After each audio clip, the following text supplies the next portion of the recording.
सानू गुलामी का पैर पैर ते एहसास कराया जा रहा है। असी सारे ही ये गल समझते हैं कि साडा इको एक हल है, पूर्ण आजादी।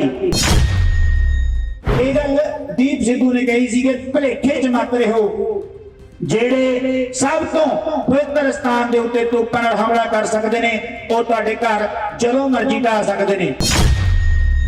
सानू जिवें महसूस कराया जा रहा पैर पैर ते गुलामी का, उस गुलामी नाल नजिठण लई सानू छोटियां छोटियां जित्तां भी जरूरी ने।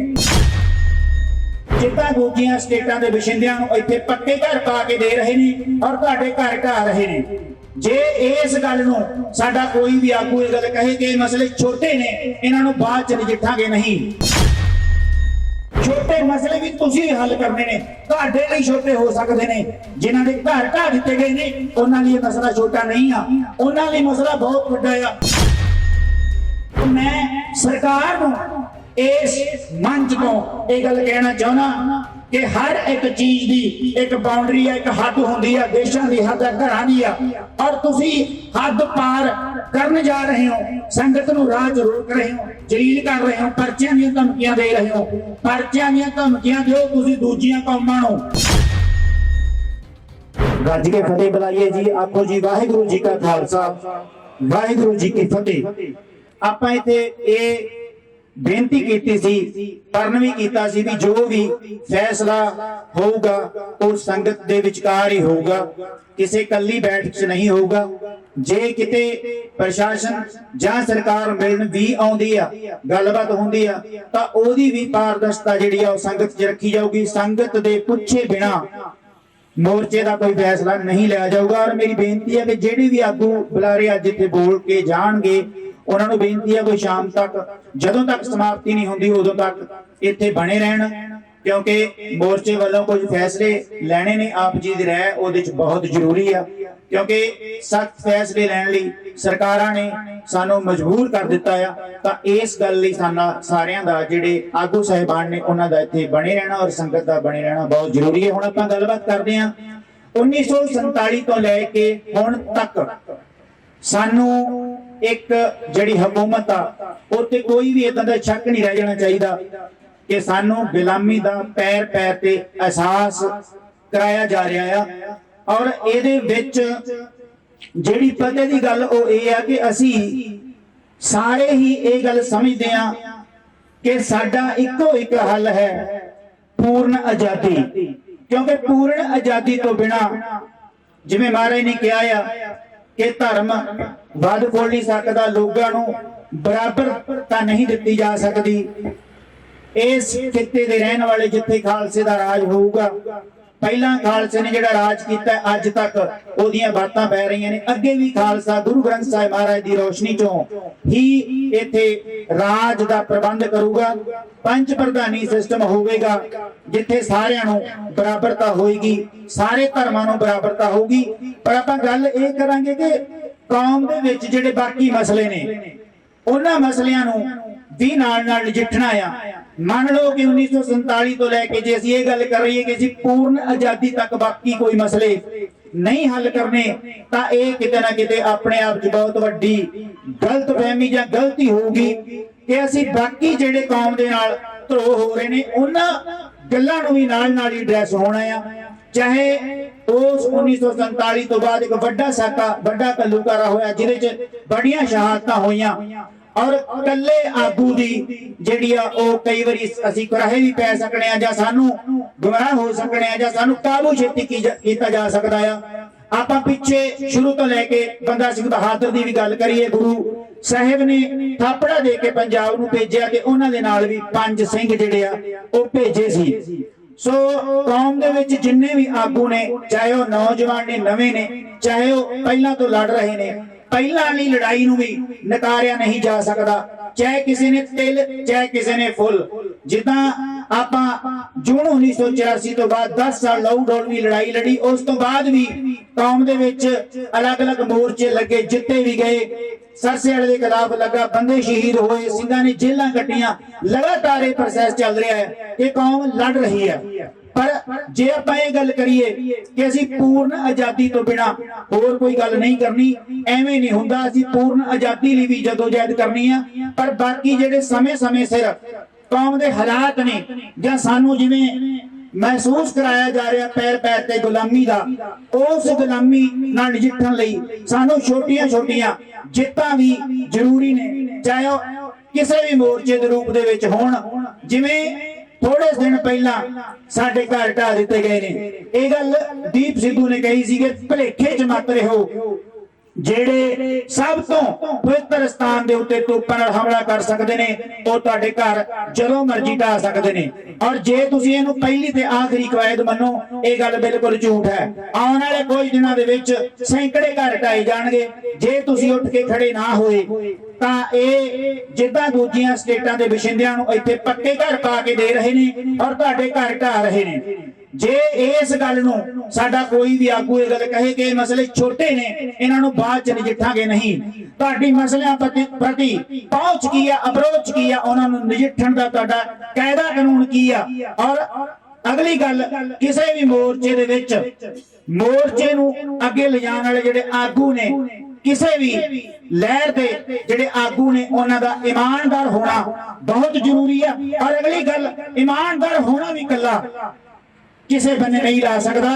ईमानदार कोई भी हो सकता है, ओदी पहुंच, ओदी सुहृदता, ओदी सियाणप, ओदी दूरअंदेशी भी चाहिए है जिन्हां लोकां ने मोर्चे नूं कौमां दे मसलिआं नूं अगे लैके जाना है। सो सानू सब तो वध इस गल वल ध्यान देना चाहिए कि ਜਿਹੜੀਆਂ भी लहरां चल रही ने ਉਹ ਸੰਗਠਿਤ रूप च ਚੱਲਣ, सलाह लैके ਚੱਲਣ, संगती रूप दे विच ਚੱਲਣ। ਕੱਲੇ ਕੱਲੇ ਜਦੋਂ ਅਸੀਂ ਅਪਰੋਚ ਕਰਦੇ ਆ, ਸਰਕਾਰਾਂ ਸਾਨੂੰ ਕਿਤੇ ਨਾ ਕਿਤੇ ਨਜਿੱਠ ਲੈਂਦੀਆਂ ਨੇ, ਕਿਤੇ ਨਾ ਕਿਤੇ ਘੇਰਾ ਪਾ ਲੈਂਦੀਆਂ ਨੇ। ਥੋੜੀਆਂ ਵਾਲੀਆਂ ਕਮਜ਼ੋਰੀਆਂ ਨੂੰ ਵੀ ਉਹ ਬਲੈਕਮੇਲ ਵੀ ਕਰਦੇ ਨੇ। ਜਦੋਂ ਅਸੀਂ ਸਮੂਹ ਰੂਪ ਦੇ ਵਿੱਚ सरकार दे नाल मथा लाउने आ तां उदों ये गल्लां घट जांदियां ने। सारी कौम नूं तां नहीं ना किते भी ओ मार सकदे, सारी कौम नूं जेल च नहीं दे सकदे।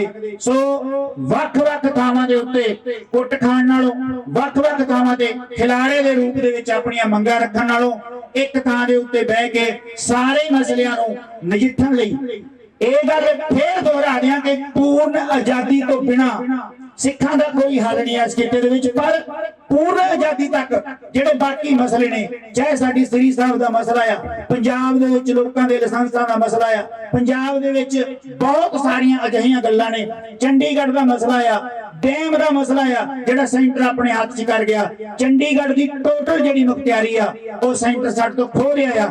ਇਹ ਸਾਰੀਆਂ ਗੱਲਾਂ ਵੀ ਅਸੀਂ ਨਾਲ ਨਾਲ ਕਰਨੀਆਂ ਨੇ। ਕੌਮ ਦੇ ਚੇਤਿਆਂ 'ਚ ਰਹਿਣਾ ਚਾਹੀਦਾ ਹੈ ਕਿ ਗੁਰੂ ਗ੍ਰੰਥ ਸਾਹਿਬ ਦੀ ਨਿਰੰਤਰ ਬੇਅਦਬੀ ਕਰਾ ਕੇ ਤੁਹਾਨੂੰ ਬਿਲਕੁਲ ਇੱਕ ਸੂਤਰ 'ਚ ਬੰਨ ਕੇ ਰੱਖ ਦਿੱਤਾ ਆ। ਅਸੀਂ ਬਾਕੀ ਵੀ ਮੋਰਚੇ ਦਾ ਮਤਲਬ ਇਹ ਨਹੀਂ ਜਿਵੇਂ ਕੋਈ ਕਹਿ ਦਿੰਦੇ ਨੇ ਕਿ ਇਹ ਮੋਰਚੇ 'ਚੋਂ ਕੀ ਨਿਕਲਣਾ ਹੈ, कभी महीने का समा, फिर 10 दिन का समा।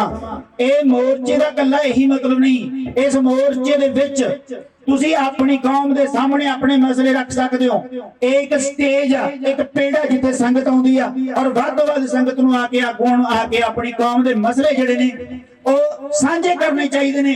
क्योंकि मोर्चे का ਜਿਹੜੀ ਚਾਲ ਆ ਉਹਦੇ ਤੇ ਆਪਾਂ ਕਿੰਤੂ ਤਾਂ ਕਰ ਸਕਣੇ ਆ ਜੇ ਮੋਰਚਾ ਵਿਕ ਜੇ ਜਾਂ ਮੋਰਚਾ ਚੁੱਕਿਆ ਜਾਏ ਜਾਂ ਆਗੂ ਸਮਝੌਤਾ ਕਰ ਲੈਣਾ।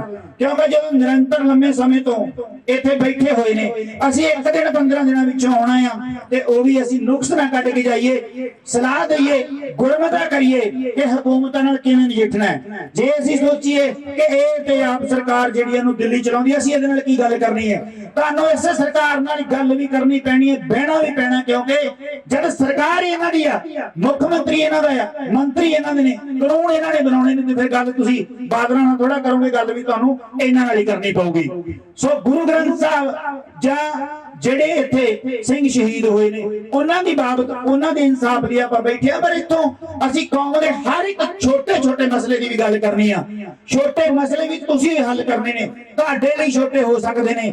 ਜਿਨ੍ਹਾਂ ਦੇ ਘਰ ਢਾਹ ਦਿੱਤੇ ਗਏ ਨੇ ਉਹਨਾਂ ਲਈ ਇਹ ਮਸਲਾ ਛੋਟਾ ਨਹੀਂ ਆ, ਉਹਨਾਂ ਲਈ ਮਸਲਾ ਬਹੁਤ ਵੱਡਾ ਆ। ਸੋ ਉਹਨਾਂ ਲਈ ਵੀ ਹਿੱਕ ਢਾਹ ਕੇ ਤੁਸੀਂ ਖੜਨਾ ਆ, ਉਹਨਾਂ ਲਈ ਵੀ ਅਸੀਂ ਹਾਂ ਦਾ ਨਾਰਾ ਮਾਰਨਾ ਆ। ਅਸੀਂ ਉਹ ਵੀ ਮੋਰਚੇ ਜਿੱਤਣੇ ਨੇ ਤੇ ਪੂਰਨ ਆਜ਼ਾਦੀ ਵੀ ਲੈਣੀ ਆ। ਸੋ ਅੱਜ जिस गल लई असीं इकट्ठे होए आ ਸਰਕਾਰ ਸਮੇਂ ਤੇ ਸਮਾਂ ਲੈ ਰਹੀ ਆ, ਕਿਤੇ ਨਾ ਕਿਤੇ ਉਲਝਣਾ ਪੈਦਾ ਕਰ ਰਹੀ ਆ, ਉਲਝਾ ਰਹੀ ਆ। ਸੋ ਇਸ ਗੱਲ ਨੂੰ ਮੋਰਚੇ ਨੇ ਜੋ ਫੈਸਲਾ ਕੀਤਾ ਅੱਜ ਉਹ ਸਾਡੇ ਆਗੂ ਤੁਹਾਡੇ ਸਾਹਮਣੇ ਉਹ ਰੱਖਣਗੇ ਗੱਲ ਕਿ ਆਪਾਂ ਸਖਤ ਫੈਸਲਾ ਜ਼ਰੂਰ ਲਵਾਂਗੇ ਔਰ ਉਹ ਸਖਤ ਫੈਸਲੇ ਨੂੰ ਜਿਹੜਾ ਸਿਰੇ ਲਾਉਣਾ ਆ ਉਹ ਤੁਹਾਡੇ ਤੋਂ ਬਿਨਾਂ ਨਹੀਂ ਲੱਗ ਸਕਦਾ। ਸਟੇਜ ਤੋਂ ਇੱਕ ਬੰਦਾ ਬੋਲ ਸਕਦਾ ਆ ਪਰ ਪੂਰਨ ਤੌਰ ਤੇ ਜਿਹੜੀ ਹਮਾਇਤ ਆ, ਜਿਹੜਾ ਇਸ ਮੋਰਚੇ ਨੂੰ ਜਿੰਦਾ ਰੱਖਣਾ ਆ, ਜਿਹੜਾ ਇਸ ਮੋਰਚੇ ਨੂੰ ਸਿਰੇ ਤੱਕ ਲੈ ਕੇ ਜਾਣਾ ਜਾਂ ਜਿੱਤ ਦੀਆਂ ਬਰੂਹਾਂ ਤੇ ਲੈ ਕੇ ਜਾਣਾ, ਉਹ ਤੁਹਾਡੇ ਬਿਨਾਂ ਸੰਭਵ ਨਹੀਂ ਆ।